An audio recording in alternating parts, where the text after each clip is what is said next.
यतिखेर हामी नेपालको राष्ट्रिय देवता श्री भगवान पशुपतिनाथको प्राङ्गणमा छौँ। आज हामीसँग भैरव दाई र भैरव दाईको टोली भोलेनाथको दिव्य धाम पावन भूमिमा होली खेल्दैछौँ। सबैजनालाई होलीको शुभकामना। ह्यापी होली ल सबैलाई।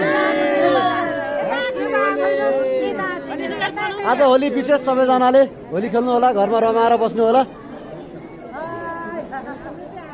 एकदम पवित्र स्थल पावन भूमि पशुपत क्षेत्र आशुतोष महाराजको दिव्य धाममा आज होलीको दिनमा पनि दर्शनार्थीहरूको निकै नै भिड छ।